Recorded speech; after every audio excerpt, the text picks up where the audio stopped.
Praise the lord. ప్రభు అయిన యేసుక్రీస్తు నామంలో మీ అందరికీ కూడా వందనాలు తెలియచేస్తూ ఉన్నాను. 2026 ఇయర్ ఆఫ్ అటోన్మెంట్. అటోన్మెంట్ అంటే ఏంటి అంటే ప్రాయశ్చిత్తం. దేనికి ప్రాయశ్చిత్తం? పాపమునకు. పాపం ఎలా వచ్చింది ఈ లోకంలోకి? పాపం అంటే ఏంటి?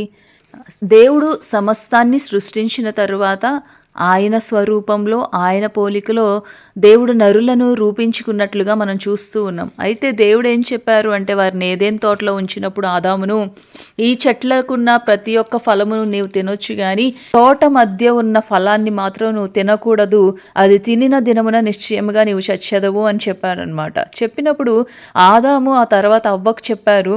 కానీ అవ్వ ఏం చేసిందంటే, దేవుడు చెప్పిన ఆజ్ఞను తను విడిచిపెట్టినట్లుగా, లేదా దేవుడు చెప్పిన ఆజ్ఞను పెడచెవున పెట్టి ఆమె ఇష్టాన్ని అక్కడ నెరవేర్చుకున్నట్లుగా చూస్తూ ఉన్నాం. తినవద్దు అన్న పండును అవ్వ తిన్నప్పుడు, ఆ తర్వాత ఆమె కొంచెం తీసి తన భర్తకి ఇచ్చినప్పుడు, వారిద్దరి ద్వారా దేవుడు తినవద్దు అన్న పండుని తినడం ద్వారా, ఆజ్ఞను అతిక్రమించడం ద్వారా ఈ లోకంలోనికి పాపం వచ్చినట్లుగా మనము చూస్తూ ఉన్నామన్నమాట.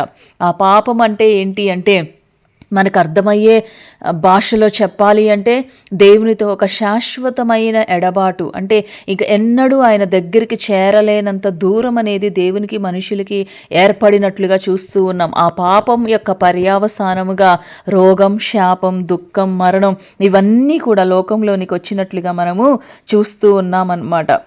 అయితే అప్పటి నుంచి మానవుడు కూడా ఈ పాపం నుంచి బయటపడాలని తను ఎంతో కూడా ప్రయత్నిస్తూ ఉన్నాడనమాట. అంటే పాపం అంటే ఏంటో తెలిసింది కాబట్టి మానవుడు దాని నుంచి బయటపడడానికి ఎంతగానో ప్రయత్నిస్తున్నాడు. ఒకవేళ పాపం అంటే ఏంటో తెలియకపోతే, లేదా పాపం లేకపోతే దాని గురించి ఆలోచన ఉండేది కాదు. కానీ పాపం అనేది ఏంటి అనేది మనుషునికి అర్థమైంది కాబట్టి దాని నుంచి బయటపడడానికి అనేక ప్రయత్నాలు చేస్తూ ఉన్నాడు. ఆదాము అవ్వ తర్వాత వారి బిడ్డలు బలి అర్పించినట్లుగా, హేబేలు కయ్యోను బలి అర్పించినట్లుగా చూస్తూ ఉన్నాం. అంటే ఏంటి అంటే, పాప విమోచన కోసం ఒక తాత్కాలికమైన ఒక మార్గాన్ని అక్కడ మనం దేవుడు వారికి ఏర్పాటు చేసినట్లుగా మనము చూస్తూ ఉన్నామన్నమాట. అయితే రోజులు గడుస్తూ ఉన్నాయి. ప్రజలు ఏం చేస్తున్నారంటే, ఈ పాపం నుంచి బయటపడడానికి వారు రకరకాల ప్రయత్నాలు చేస్తూనే ఉన్నారు. వారు ఏదైతే వింటూ వస్తున్నారో, లేకపోతే ఏదైతే వారి ఆలోచనలో పుడుతూ వస్తుందో అవన్నీ కూడా వారు చేస్తూ ఉన్నారు. దానికి ఏంటి కారణం అంటే, పాపం నుంచి ఎలాగైనా బయటపడాలి అన్నది మనిషి యొక్క ఆలోచన, ఆశ అవుతూ ఉన్నాయి. ఇలా రోజులు గడుస్తూ ఉన్నప్పుడు, ఇశ్రాయేలీల కాలం వచ్చినప్పుడు దేవుడు ఏం చేశారంటే, వారికి కొన్ని నియమాలు లేదా క్రమాలు పెడుతూ వచ్చారనమాట. వాటిల్లో ప్రాముఖ్యంగా చూస్తే గనక ఈ యొక్క ప్రాయశ్చిత్తం అనే టాపిక్ మీద, అటోన్మెంట్ అనే అంశం మీద మనం ఈరోజు మాట్లాడుకుంటున్నాం కాబట్టి ప్రాముఖ్యంగా నేను 2 మాటలు చెప్తాను మీకు. మొదటిగా ఏంటి అంటే, దేవుడు చెప్పిన 2 ప్రాముఖ్యమైన అంశాలు ఏంటి అంటే, మొదటిగా వారి యొక్క యాజకులను ఏర్పాటు చేసి దేవుడు వారిని ఏం చేశారంటే, ప్రజల పక్షాన నిలబెట్టి, మనుషులు కాబట్టి వారికి వారు ప్రాయశ్చిత్తం చేసుకోవాలి, పాపానికి వారి కుటుంబాలకి ముందుగా ప్రాయశ్చిత్తం చేసుకోవాలి. ఆ తర్వాత వారి ప్రజలకు ప్రాయశ్చిత్తం చేయడానికి దేవుడు ఏం చేశారంటే, యాజకులను ఏర్పాటు చేసుకున్నారు. యాజకులు ఏం చేస్తారు అంటే, ప్రత్యక్షపు గుడారానికి వస్తున్న అక్కడ ప్రతి ఒక్కరు కూడా ఎవరైతే పాపం చేశాము అని అక్కడికి వస్తూ ఉన్నారో వారి పక్షాన బలులు అర్పించి ఏం చేస్తున్నారంటే, వారికి ఒక ప్రాయశ్చిత్తం అనేది ఒక శాశ్వతమైన పరిష్కారం కాదు, కానీ ఒక తాత్కాలికమైన ఒక ఉపశమనం, దాని నుంచి విడుదల పొందడానికి దేవుడు ఏర్పాటు చేసినట్లుగా మనం చూస్తూ ఉన్నాం. ఇశ్రాయేలీల యొక్క ఆ యొక్క చరిత్రను మనం చూస్తూ ఉంటే గనక, ఇశ్రాయేలీలకి దేవుడిచ్చిన వాటిలో ప్రాముఖ్యంగా ఈ ప్రాయశ్చిత్తానికి సంబంధించి 2 విషయాలు మనం చూద్దాం. బైబిల్ గ్రంథంలోని లేవీకాండం 16వ అధ్యాయం 34-35 వచనాలు చూసినట్లయితే, ఇక్కడ ఏమి రాయబడిందంటే, మరియు అతడు అతి పరిశుద్ధముగానున్న మందిరమునకును ప్రత్యక్ష గుడారమునకును బలిపీఠమునకును ప్రాయశ్చిత్తం చేయవలెను. మరియు అతడు యాజకుల నిమిత్తమును సమాజము నిమిత్తమును ప్రాయశ్చిత్తం చేయవలెను. సంవత్సరమునకు ఒకసారి ఇశ్రాయేలీల సమస్త పాపములను బట్టి వారి నిమిత్తం ప్రాయశ్చిత్తం చేయుటకు ఇది మీకు నిత్యమైన కట్టడ. ఇక్కడ దేవుడు చూడండి, ఇక్కడ మోషేకు, అహరోనులకు ఒక కట్టడను నియమిస్తూ ఉన్నారు. ఇశ్రాయేలీల ప్రజలకు వారిని నిలబెట్టుకుని ఏంటి అంటే, వారు యాజకుల దగ్గరికి రావాలి. సంవత్సరానికి ఒకసారి యాజకుడు ఏం చేయాలి అంటే, తన పక్షాన, తన కుటుంబ పక్షాన, అలాగే ఇశ్రాయేలీల సర్వ సమాజం పక్షాన ఏం చేయాలి అంటే, వాళ్ళు బలి అర్పించాలి, ప్రాయశ్చిత్తం చేయాలి. దానికి ముందుగా ఫస్ట్ వాళ్ళు దీనిలో మళ్ళీ 2 స్టెప్స్ ఉంటాయి. ఏంటి అంటే ఫస్ట్ వాళ్ళు పాప పరిహారార్థ బలిని వాళ్ళు అర్పించాలి, ఆ తర్వాత దహన బలిని వాళ్ళు అర్పించాలన్నమాట. చూడండి, దీనికి గాను ఏం చేస్తారంటే ఆ యొక్క ప్రధాన యాజకుడైన వ్యక్తి ఎవరైతే ఉన్నారో ఆయన ఏం చేస్తారంటే ముందు ఆయన మంచి వస్త్రాలు వేసుకుని ప్రత్యక్షపు గుడారంలోనికి వెళ్ళి తన యొక్క శరీరాన్ని అంతటిని కూడా నీటితో కడుక్కుని నార బట్టలు వేసుకోవాలన్నమాట. ఎందుకు అంటే నార బట్టలు ప్రతిష్ఠితమైనవి కాబట్టి తను ఏం చేస్తాడంటే దేహాన్ని కడుక్కుని వాటిని నార బట్టలు ధరించుకుంటారనమాట. అయితే ముందుగా ఏం చేస్తాడంటే తన కోసం తను ప్రాయశ్చిత్తం చేసుకోవాలి. తను ఇతరుల కోసం ప్రాయశ్చిత్తం చేసే ముందు తన కోసం తను ప్రాయశ్చిత్తం చేసుకోవాలి. కాబట్టి ఏం చేస్తాడంటే పాప పరిహారార్థ బలి విషయం యొక్క కోడెదోడను దహన బలిగా ఒక పొటేలును తను తీసుకుంటాడు. తన పక్షాన పాప పరిహారార్థ బలి చెల్లించేసిన తర్వాత వారు ఇశ్రాయేలీల సమాజం నుంచి ఏం చేస్తారంటే పాప పరిహారార్థ బలి ఇవ్వడానికి 2 మేకపిల్లను తీసుకుంటారనమాట. ఆ తర్వాత దహన బలిగా అర్పించడానికి ఒక పొట్టేలును వాళ్ళ దగ్గర నుంచి తీసుకుంటారు. తీసుకున్నప్పుడు పాప పరిహారార్థ బలిగా ఉండవలసిన 2 మేకపిల్లలను ఏం చేస్తాడంటే ప్రత్యక్షపు గుడారం ద్వారం దగ్గరకు తీసుకుని వెళ్ళి ఆ 2 యొక్క మేకల విషయమై చీట్లు వేస్తాడు.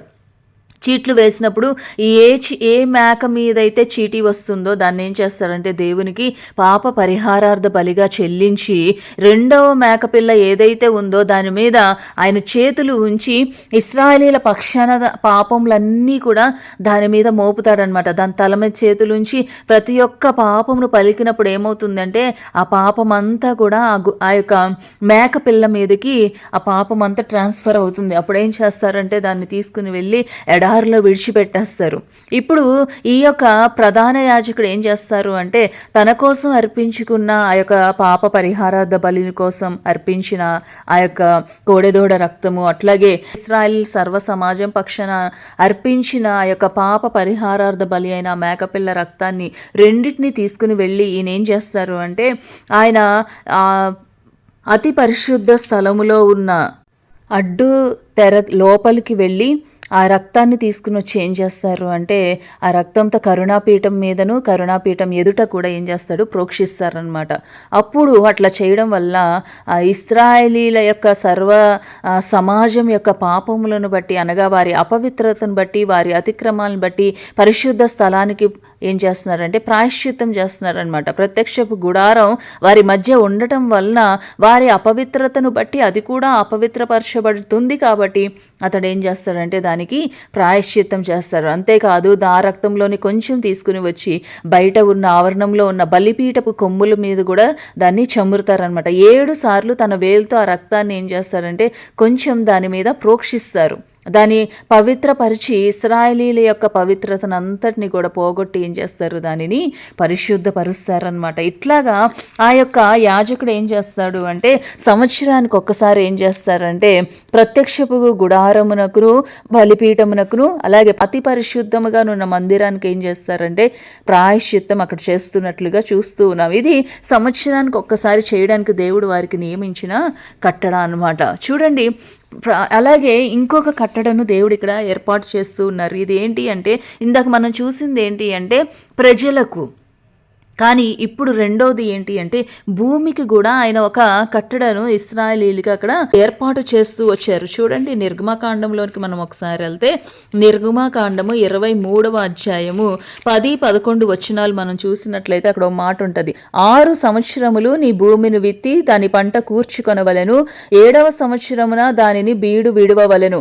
అప్పుడు నీ ప్రజలలోని బీదలు తినిన తరువాత మిగిలినది అడవి మృగములు తినవచ్చును. నీ ద్రాక్ష తోట విషయంలోను నీ ఒలీవ తోట విషయంలోను అలాగుననే చేయవలెను. 6 దినములు నీ పనులు చేసి నీ ఎద్దును నీ గాడిదయు నీ దాసి కుమారుడును పరదేశియు విశ్రమించినట్లు 7వ దినమున ఊరక ఉండవలెను. నేను మీతో చెప్పిన వాటినన్నిటినీ జాగ్రత్తగా గైకొనవలెను. హల్లెలూయా. చూడండి, అలాగే లేవీకాండం 25వ అధ్యాయం 2వ వచనం నుంచి నీవు ఇశ్రాయేలీయులతో ఇట్లనుము, నేను మీకిచ్చుచున్న దేశంలోనికి మీరు వచ్చిన తరువాత ఆ భూమి కూడా యెహోవా పేరట విశ్రాంతి కాలమును ఆచరింపవలెను. 6 సంవత్సరములు ఆ చేను విత్తవలెను. 6 సంవత్సరములు నీ ఫలవృక్షముల తోటను బద్దించి దాని ఫలములను కూర్చుకొనవచ్చును. 7వ సంవత్సరము భూమికి మహావిశ్రాంతి కాలం, అనగా యెహోవా పేరట విశ్రాంతి సంవత్సరముగా ఉండవలెను. అందులో నీ చేను విత్తకూడదు, నీ ఫలవృక్షముల తోటను శుద్ధిపరచకూడదు, నీ కారు చేల పంటను కోసుకొనకూడదు, శుద్ధిపరచని నీ వృక్ష ఫలములను ఏరుకొనకూడదు. అది భూమికి విశ్రాంతి సంవత్సరం. అప్పుడు భూమి యొక్క విశ్రాంతి సంవత్సర సస్యము నీకును నీ దాసునికిని నీ దాసికిని నీ జీతగానికిని నీతో నివసించు పరదేశికిని ఆహారమగును. మరియు నీ పశువులకును నీ దేశ జంతువులకును దాని పంట అంతయు మేతగా ఉండును. మరియు 7 విశ్రాంతి సంవత్సరములను, అనగా 7 ఏండ్లు గల సంవత్సరములను లెక్కింపవలెను. ఆ 7 విశ్రాంతి సంవత్సరం కాలము 49 సంవత్సరములగును. 7వ నెల 10వ నాడు మీ స్వదేశమంతటా శృంగనాదము చేయవలెను. ప్రాయశ్చిత్తార్థ దినమున మీ దేశమంతటా ఆ శృంగనాదము చేయవలెను. మీరు ఆ సంవత్సరమును, అనగా 50వ సంవత్సరమును పరిశుద్ధపరిచి మీ దేశ నివాసులందరికీ విడుదల కలిగినదని చాటింపవలెను. అది మీకు సునాదముగా ఉండును. అప్పుడు మీలో ప్రతివాడును తన స్వాస్యమును తిరిగి పొందవలెను, ప్రతివాడు తన కుటుంబమునకు తిరిగి రావలెను. ఆ సంవత్సరం, అనగా 50వ సంవత్సరం మీకు సునాద కాలం. అందులో మీరు విత్తకూడదు, కారు పంటను కోయకూడదు, శుద్ధిపరచని మీ ఫలవృక్షముల పండ్లను ఏరుకొనకూడదు. అది సునాద కాలము, అది మీకు పరిశుద్ధమగును. పొలంలో దానంతటా అదే పండిన పంటను మీరు తినెదరు. ఆ సునాద సంవత్సరంన మీలో ప్రతివాడు తన స్వాస్యమును మరలా పొందవలెను. హల్లెలూయా. చూడండి, ఇక్కడ దేవుడిస్తున్న కట్టడ ఏంటి అంటే 6 సంవత్సరాలు మీ భూమిని పండించుకోవాలి, 7వ సంవత్సరం భూమిని అలాగా వదిలిపెట్టేయాలి. భూమిని 7వ సంవత్సరం వదిలిపెట్టేసిన తర్వాత వాళ్ళు ఏం చేసేవాళ్ళంటే మరలా వచ్చే సంవత్సరం నుంచి మరలా ఆ పంటను వాళ్ళు వేయడం స్టార్ట్ చేసేవాళ్ళు. ఇది దేవుడు ఏర్పాటు చేసిన కట్టడ అనమాట. అంతేకాదు 7 సునాద సంవత్సరాలు, అంటే 7వ సంవత్సరం విశ్రాంతి సంవత్సరం, సబ్బాటికల్ ఇయర్ అనమాట. అయితే ఆ 7 సంవత్సరాలు అంటే 7 సబ్బాతు సంవత్సరాలు అంటే చూడండి, ఒక సబ్బాతు సంవత్సరానికి 7 సంవత్సరాలు, అంటే 7 సబ్బాతు సంవత్సరాలు అంటే 7 ఏండ్ల 49 సంవత్సరాల తర్వాత వచ్చే 50 సంవత్సరాన్ని దేవుడు ఏం చేస్తున్నారంటే సునాద సంవత్సరంగా ప్రకటిస్తూ ఉన్నారు. ఆ సంవత్సరం యొక్క ప్రాముఖ్యత ఏంటి అంటే, ఇశ్రాయేలీయులలో ఎవరైనా ఒకరు తమ భూమిని అమ్మితే గనక, చూడండి, భూమిని సంపూర్ణంగా అమ్మడానికి ఇశ్రాయేలీయులకు అధికారం లేదు. దేవుడు అలా ఆజ్ఞ ఇవ్వలేదు. ఒకవేళ వాళ్ళకి ఏదైనా అవసరం వచ్చి వేరే వాళ్ళకి అమ్మినా కుదవ పెట్టినా ఈ లోపే వాళ్ళు ఏం చేయాలంటే వారు కష్టపడి డబ్బును దాచి ఏదో ఒక రకంగా ఆ యొక్క పొలాన్ని వారు తిరిగి పొందుకోవాలి. ఒకవేళ వారి వల్ల కాకపోతే వారి యొక్క సమీప బంధువు ఎవరైనా ఉంటే ఆ యొక్క పొలాన్ని కానీ ఆ భూమిని కానీ వారు విడిపించాలి అన్నమాట. అయితే వారు విడిపించుకోలేక, వారి దగ్గర బంధువులు ఎవరూ సహాయం లేక, ఒకవేళ ఆ భూమి తీసుకునే స్థితి లేక అలాగే ఉంటే ఒక సునాద సంవత్సరం అంటే 50వ సంవత్సరం వచ్చినప్పుడు చూడండి, ఎవరైతే కొనుక్కున్నారో అది కొనుక్కున్న వ్యక్తి ఆ పొలం ఇశ్రాయేలీయులది అయితే గనక తిరిగి ఇచ్చేయాలి, వారి స్వాస్థ్యం వాళ్ళు తిరిగి పొందుకోవాలి అని దేవుడు ఇక్కడ చెప్తూ ఉన్నారనమాట. చూడండి, దేవుడు వారికి ఇచ్చిన కట్టడ అది. కానీ ఇశ్రాయేలీయులు ఏం చేశారంటే కనాను దేశంలోనికి వెళ్ళిన తరువాత వాళ్ళు ఈ యొక్క భూమి యొక్క విశ్రాంతిని వాళ్ళు పాటించలేదు, విశ్రాంతి సంవత్సరాలను వారు పాటించలేదు అని వాక్యం చెప్తూ ఉందన్నమాట. ఒకవేళ ఇశ్రాయేలీయులు కనుక దేవుడు చెప్పిన ఈ యొక్క కట్టడను పాటించకపోతే దేవుడు ఏం చెప్పారు అంటే చూడండి, లేవియాకాండం 26వ అధ్యాయం 34-35 వచనాలు. మీరు మీ శత్రువుల దేశంలో ఉండగా మీ దేశము పాడైయున్న దినములన్నీయు అది తన విశ్రాంతి కాలములను అనుభవించును. అది పాడయుండు దినములన్నీయు అది విశ్రమించును. మీరు దానిలో నివసించినప్పుడు అది విశ్రాంతి కాలంలో పొందకపోయిన విశ్రాంతిని అది పాడయుండు దినములలో అనుభవించును. చూడండి, వీరు ఇశ్రాయేలీయులకు దేవుడు ఏమంటున్నారంటే మీరు విశ్రాంతి కాలాలు పాటించలేదు, నేను చెప్పిన కట్టడను మీరు పాటించలేదు, దేవుని మాటను వారు మీరినందున అది ఒక పాపముగా మారిపోయింది. చూడండి ఇప్పుడు దేవుడు ఏం చేస్తున్నారంటే దానికి ఒక ప్రాయశ్చిత్తంగా ఏం చేస్తున్నారంటే, ఇశ్రాయేలీలంట వాక్యం సెలవిస్తుంది, వారు కనాను దేశంకి వెళ్ళిన తరువాత వారు ఈ భూమి యొక్క విశ్రాంతిని పాటించకపోవడం వలన ఎన్ని సంవత్సరాలు వారు పాటించలేదు అంటే 490 సంవత్సరాలు వారు ఈ యొక్క విశ్రాంతిని వాళ్ళు పాటించలేదు. అంటే చూడండి 490 సంవత్సరాలు అంటే 7 సంవత్సరాలకు ఒక విశ్రాంతి సంవత్సరం అంటే దాదాపుగా 70 విశ్రాంతి సంవత్సరములను వీరు ఏం చేశారంటే పాటించకపోవడం వలన దేవుడు వారిని బబులోనీయులకు అప్పగించినట్లుగా మనం చూస్తూ ఉన్నాం. ఈ విషయాన్ని ఎవరు ప్రవచిస్తున్నారంటే ఇర్మియా ప్రవచిస్తూ ఉన్నాడు ఇర్మియా గ్రంథంలో. ఒకసారి మనం ఆ బైబిల్ గ్రంథంలోనికి వెళ్ళి ఇర్మియా గ్రంథం 25వ అధ్యాయం 11, 12 వచనాలు చదువుకుందాము. ఈ దేశమంతయు పాడుగాను నిర్జనముగాను ఉండును. ఈ జనులు 70 సంవత్సరములు బబులోను రాజునకు దాసులుగా ఉందురు. యెహోవా వాక్కు ఇదే. 70 సంవత్సరములు గడిచిన తరువాత వారి దోషములను బట్టి నేను బబులోను రాజును ఆ జనమును కల్దీయులను దేశమును శిక్షింతును. ఆ దేశం ఎప్పుడూ పాడుగా ఉండునట్లు నియమించెదను. ఇక్కడ చూడండి ఈ యొక్క మాటను బట్టి వాళ్ళు విశ్రాంతి సంవత్సరములను పాటించకపోవడం వలన ఆ 70 సంవత్సరాలు ఏం చేశారంటే దేవుడు వారిని బబులోనీయులకు అప్పగించినట్లుగా చూస్తూ ఉన్నాం. ఆ 70 సంవత్సరాలు గడిచిన తర్వాత అప్పుడు దానియేలు తన గ్రంథంలో రాస్తూ ఉన్నాడు. చూద్దాము. దానియేలు గ్రంథము 9వ అధ్యాయము 2వ వచనంలో మనం చూస్తూ ఉన్నాము. అతని ఏలుబడిలో మొదటి సంవత్సరమందు దానియేలను నేను యెహోవా తన ప్రవక్తయగు ఇర్మియాకు సెలవిచ్చి తెలియజేసినట్టు యెరూషలేము పాడుగా ఉండవలసిన 70 సంవత్సరములు సంపూర్తి అవుచున్నవని గ్రంథము వలన గ్రహించి తిని. అంతటా నేను గోనెపట్ట కట్టుకుని ధూళి తలపైన వేసుకుని ఉపవాసం ఉండి ప్రార్థనా విజ్ఞాపనలు చేయుటకై ప్రభువగు దేవుని ఎదుట నా మనస్సును నిబ్బరము చేసుకుంటుని. చూడండి ఆ 70 సంవత్సరాలు గడిచిపోగానే దానియేలు ఏం చేస్తున్నాడంటే తనకు అర్థమైపోయింది ఆ ప్రాయశ్చిత సంవత్సరాలన్నీ కూడా అయిపోయినాయి అని ఏం చేస్తున్నాడంటే తాను ఉపవాసం ఉండి ఇశ్రాయేలీల పక్షాన తన యొక్క దేశం పక్షాన ఉపవాసం ఉండి ప్రార్థన చేస్తున్నాడు. మరలా వారి దేశం కట్టబడాలని, మరలా వారి యొక్క పూర్వస్థితి మరలా తిరిగి వాళ్ళకి రావాలి అని అక్కడ ప్రార్థన చేస్తూ ఉన్నప్పుడు దేవుడు తన ప్రార్థనను ఆలకించి ఏం చేశారంటే కోరేషుని ఏర్పాటు చేసుకుని వారందరినీ కూడా ఎవరైతే యూదులు మిగిలిన శేషం ఎవరైతే ఉన్నారో బబులోనులో వారందరూ తిరిగి వారి దేశానికి వెళ్ళవచ్చు అని వారికి ఆజ్ఞ ఇచ్చారనమాట. ఇక్కడ 2వ దినవృత్తాంతములు 36వ అధ్యాయం 22, 23 వచనాలు చూస్తే మనకు ఆ వచనాలు కనిపిస్తూ ఉన్నాయి. పారసీక దేశపు రాజైన కోరేషు ఏలుబడి యందు మొదటి సంవత్సరమున ఇర్మియా ద్వారా పలకబడిన తన వాక్యమును నెరవేర్చుటకై యెహోవా పారసీక దేశపు రాజైన కోరేషు మనస్సును ప్రేరేపింపగా అతడు తన రాజ్యమందంతటను చాటించి వ్రాత మూలంగా ఇట్లు ప్రకటన చేయించెను. పారసీక దేశపు రాజైన కోరేషు ఆజ్ఞాపించినదేమనగా, ఆకాశమందలి దేవుడైన యెహోవా లోకమందున్న సకల జనములను నా వశము చేసి యూదా దేశమందున్న యెరూషలేములో తనకు మందిరమును కట్టించమని నాకు ఆజ్ఞ ఇచ్చి ఉన్నాడు. కావున మీలో ఎవరు ఆయన జనులై ఉన్నారో వారు బయలుదేరవచ్చును.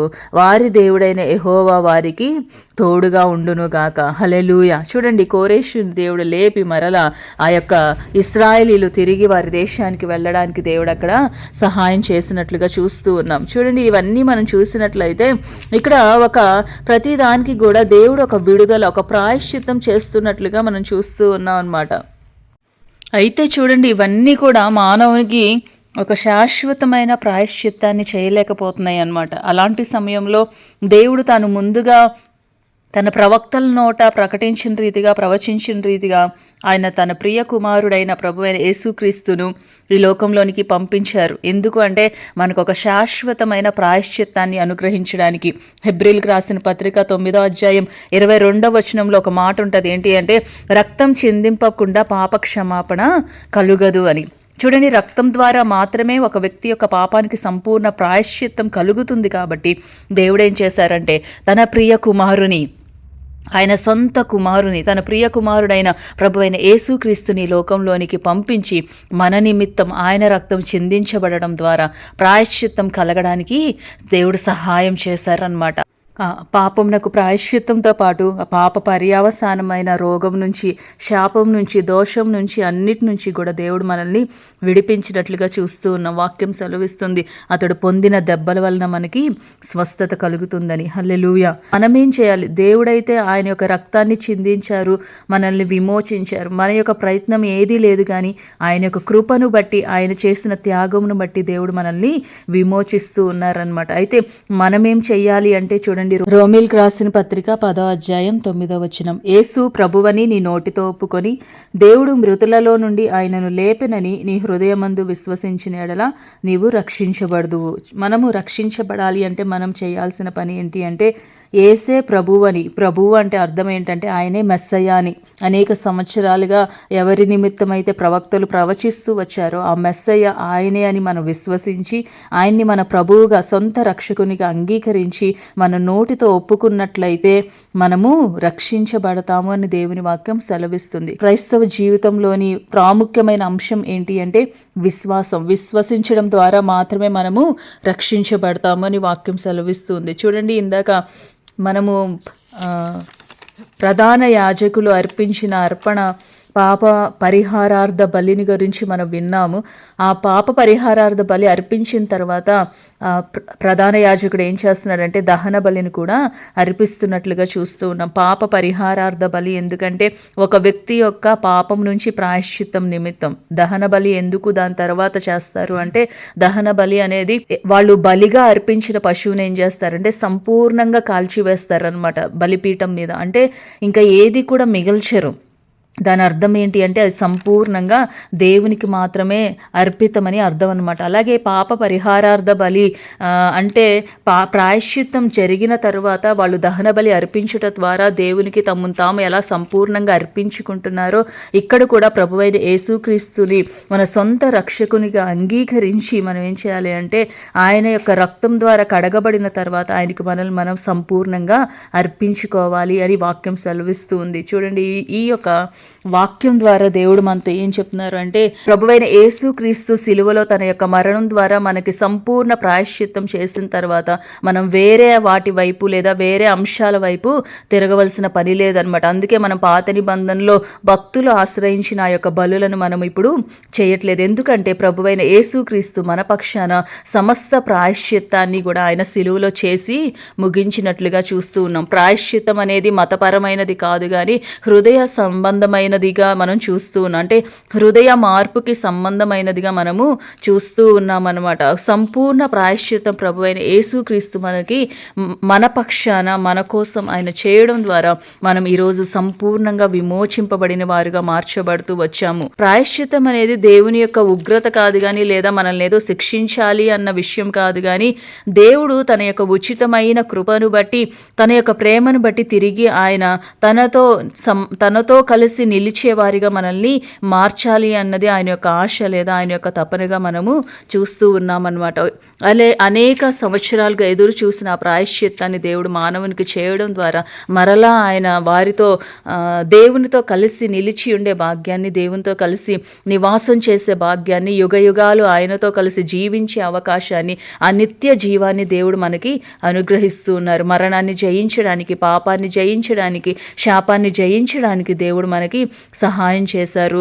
దాని ద్వారా ఒక గొప్ప నిత్య జీవాన్ని దేవుడు మనకు అనుగ్రహించారు. ఈ 2026 సంవత్సరం కూడా ఒక ప్రాయశ్చిత్త సంవత్సరంగా, అంటే అనేక సంవత్సరాలుగా మనం దేనికోసం అయితే ప్రార్థన చేస్తూ ఉన్నామో, అనేక సంవత్సరాలుగా దేని విషయంలో అయితే మనం జయాన్ని చూడలేకపోతూ వచ్చామో, దేని విషయంలో అయితే అనేక సంవత్సరాలుగా పోరాటం చేస్తూ కూడా దాని విషయమే ఒక విజయాన్ని చూడలేకపోతూ వచ్చామో, ప్రాయశ్చిత్తాన్ని పొందుకోలేకపోతూ వచ్చామో, వాటన్నిటి విషయంలో ఈ 2026లో దేవుడు మన పక్షాన ఆయన సమస్తాన్ని కూడా ఆయన నిలబడి ఆయనే సమాప్తి చేసి మన పక్షాన ప్రాయశ్చిత్తం చేసి ఈ సంవత్సరం ఒక గొప్ప జయాన్ని దేవుడు మనకి అనుగ్రహించబోతున్నారు. అనేక గొప్ప విజయాలను దేవుడు మనకి అనుగ్రహించబోతున్నారు. మనం వెళ్ళలేని అనేక ఎత్తైన ఉన్నతమైన ఆత్మీయ అనుభవాల్లోనికి దేవుడు మనల్ని నడిపించబోతున్నారు. మన కుటుంబాల్ని ఉన్నతంగా దేవుడు మనల్ని ఆశీర్వదించబోతూ ఉన్నారు. ఈ ప్రాయశ్చిత్తం జరిగిన తర్వాత మనకు లభించే ఉపయోగం ఏంటి, లేదా మనం పొందే ఆశీర్వాదం ఏంటి అంటే,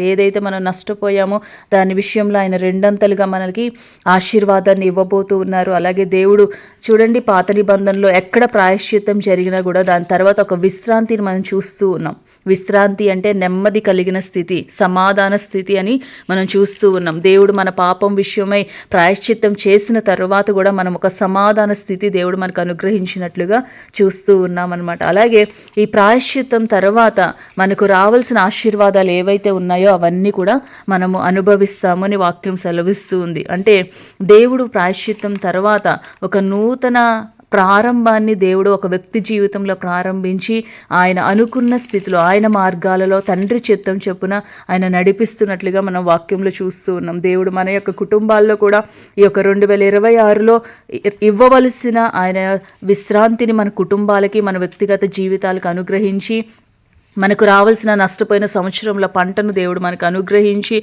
అలాగే మనము నడవవలసిన దేవుని యొక్క మార్గాలలో చేయవలసిన తండ్రి చిత్తమును సంపూర్ణంగా చేయడానికి దేవుడు మనందరికీ సహాయం చేసి నడిపించును గాక. Amen. Wish you happy new year. Thank you. God bless you.